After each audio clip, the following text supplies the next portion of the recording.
জামাতের ব্যাপারে জামাতের সাথে হক্কানি ওলামায়ে কেরামের যে মতনৈক্য ছিল, সেখান থেকে জামাত এখন পর্যন্ত এক চুল পরিমাণ সরে নেই, এবং হক্কানি ওলামায়ে কেরাম তার স্ট্যান্ডের উপরই আছে, সেখান থেকে তারাও সরে নেই। বাকি জামাতের উচিত এই সময়টাকে কাজে লাগিয়ে হক্কানি ওলামায়ে কেরামের সাথে যে দূরত্বটা আছে সেটা কমিয়ে আনা। আসসালামু আলাইকুম সুপ্রদর্শক, চরমনায়ের দ্বিতীয় পীর ফয়জুল করিম তিনি বারবার একটি কথা বলছেন জামাত ইসলামের সাথে ঐক্য নিয়ে। তিনি বলছেন যে হক্কানি ওলামা ইকরামের সাথে জামাত ইসলামের যে দ্বন্দ্বটি রয়েছে এটি মিটিয়ে নিতে, এরপরে তারা ঐক্য করবেন, এর আগে তারা ঐক্য করবেন না, মানে এমন একটি কথা বলছেন। এই যে কথাটা, এটা যদি তিনি বলেন, এখন যদি জামাত ইসলাম পাল্টা বলে যে আপনাদের যে আকীদাগত যে সমস্যাগুলো রয়েছে বেদে মারেফাতের ভিতরে, আপনারা যদি দেখেন বেদে মারেফাতের 15 পৃষ্ঠা একটু পড়ে দেখবেন, চরমনাই পীরের বই বেদে মারেফাতের 15 পৃষ্ঠা দেখেন। আমি বিষয় নিয়ে কথা বলতাম না, কিন্তু চরমনাই পীর ফয়জুল করিম তিনি বারবার কথাটি বলছেন। জামাত ইসলামের যে বিষয়গুলো নিয়ে তারা মতনৈক্য করছে, এরা ঐক্যের জন্য কোনো বাধা সৃষ্টি করছে না। আপনারা একটু দেখবেন, আমি ছোটো মানুষ, আমি বলছি আমার কথা আপনাদের মেনে নিতে হবে তা না, কিন্তু জামাত ইসলামের সাথে ঐক্য নিয়ে তিনি যে কথাগুলো বলছেন যে এগুলো জামাত মিটিয়ে নিতে হবে, সেগুলো মিটানোর আমি মনে করি না যে কোনো প্রয়োজন আছে। ঐক্যের ক্ষেত্রে বাধা সৃষ্টি করছে এমন না। বা জামাত ইসলাম যদি বলে যে চরমনাই পীরের বেদে মারেফাত 15 পৃষ্ঠা আপনারা দেখবেন, সেখানে একজন পীরের কথা বলা হয়েছে যে তিনি রুহু আল্লাহর কাছ থেকে জোর করে ছিনিয়ে নিয়ে এসেছেন, আল্লাহর হুকুম ছাড়া নিজের কথা মতো জীবিত করেছেন, জ্যান্ত মানে মৃত মানুষকে তিনি জীবিত করেছেন, এবং আল্লাহ তাআলার কাছে রুহু জোর করে কেড়ে নিয়ে তারপরে জীবন দান করেছেন একজন পীর সাহেব। এটা বেদে মারেফাতে লেখা আছে, 15 পৃষ্ঠা দেখবেন। শুধু একটা জায়গায় আপনাদের দেখালাম। এটা যদি কোনো মানুষ বিশ্বাস করে, কোনো ইমানদার, তার ইমান থাকার কোনো সম্ভাবনা আছে? নেই।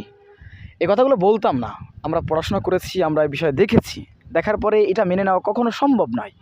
সে মানুষ সাথে সাথে মুশরিক হয়ে যাবে, যে বেদে মারেফাতে 15 পৃষ্ঠা বিশ্বাস করবে, সে সাথে সাথে মুশরিক। তো চরমনাই দ্বিতীয় পীর ফয়জুল করিম সাহেব, আমি তার সম্মান দিয়ে কথা বলছি, তো তিনি এই ফেজ দ্য পিপুলে এসেও একই কথা বলছেন, জামাত হক্কানি ওলামা ইকরামের সাথে দ্বন্দ্বটা মিটিয়ে নিক। এর আগেও তিনি বক্তব্যে বলেছেন, বিভিন্ন কথাবার্তা তিনি বলছেন, বারবার এই কথাটিই বলছেন। এতে আসলে কি ঐক্যের সাথে সংহতিপূর্ণ, মানে ঐক্য হতে, চরমনায় জামাতের ঐক্য হতে বা হেফাজতের ঐক্য হতে কি বাধা সৃষ্টি করছে? জামাত ইসলামের কি নিয়ে সমস্যা, এগুলো আপনারা দেখবেন, আপনারা দেখলে বুঝতে পারবেন আসলে জামাত ইসলাম কী নিয়ে সমস্যা তারা সৃষ্টি করেছে বা তারা বলছে। এখন ঐক্য নিয়ে যদি বলা হয়, অনেক সমস্যা আছে। যদি ঐক্য এগুলো নিয়ে যদি এই আকীদা নিয়ে কথা বলা হতো, তাহলে তো আর ঐক্যের বিষয়টা আসে না, তাহলে তো বিভিন্ন দল হয় না। যদি ঐক্য সবার আকীদা যদি এক থাকে, তাহলে তো আর চরমনাই হয় না, হেফাজত হয় না, জামাত হয় না, খিলাফত মজলিস হয় না, তাহলে তো একটাই হতো দল।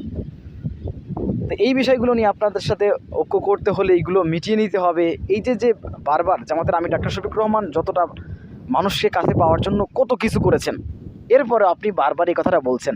এখন পাল্টা আমার প্রশ্ন, পাল্টা যদি জামাত বলে আপনাদের এইগুলো আগে এই সংশোধন করেন, এগুলো নিয়ে তওবা করেন, তখন আপনি কি করবেন? এটা আমার চরমনাই ভাইদের কাছে প্রশ্ন। দেখেন, আমি কোনো আক্রোশ থেকে বলছি না, কিন্তু বারবার পীর সাহেব চরমনাই ফয়জুল করিম হাফিজাহুল্লাহ তিনি এই কথাটি বলছেন। তো যার কারণে আমার এই বক্তব্যটি দেওয়া। এছাড়াও অনেক জায়গায় রয়েছে, আমি শুধু বেদে মারেফাতের একটি উদ্ধৃতি দিলাম, যেখানে মৃত মানুষকে তিনি জীবিত করেছেন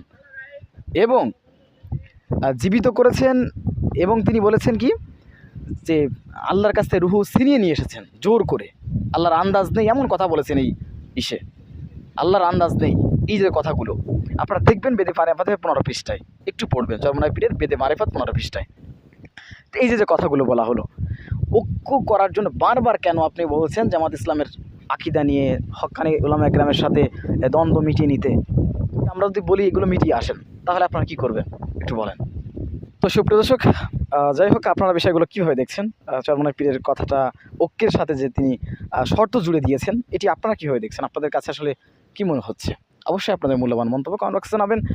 আর আপনারা দেখতে পাচ্ছেন যে আশেপাশে আসলে আমাদের বৃষ্টি হচ্ছে, 2 দিন একভাবে বৃষ্টি হচ্ছে, যার ফলে আমাদের এলাকা প্রায় তলিয়ে যায়, মানে বন্যা সৃষ্টি হয়েছে আর কি। আমাদের বাড়িতে পানি উঠে গেছে। তো অবস্থা খুবই খারাপ, সবাই দোয়া করবেন। এবং ফয়জুল করিমের যে কথাগুলো, এবং এটা কতটুকু যুক্তিসঙ্গত, বা এটা কি আসলে ঐক্যের জন্য বাধা সৃষ্টি করে কিনা, এটা আপনারা জানাবেন, সবাই জানাবেন। এটা উন্মুক্ত জায়গা, আপনারা সবাই জানাবেন যে আসলে কি চরমনাই পীর যেটি বলছেন জামাত ইসলামের হক্কানি উলামা একরামের সাথে যে দ্বন্দ্ব, এটা মিটিয়ে নিতে বলছেন, তো এই বিষয় নিয়ে আসলে আপনাদের মূল্যবান মন্তব্য জানাবেন। সবসময় সত্য নির্ভেজাল তথ্য পেতে স্বাধীন বাংলা ইউটিউব চ্যানেলটি সাবস্ক্রাইব করে আমাদের সাথে থাকবেন। আসসালামু আলাইকুম রহমতুল্লাহি ওয়া বারাকাতুহু।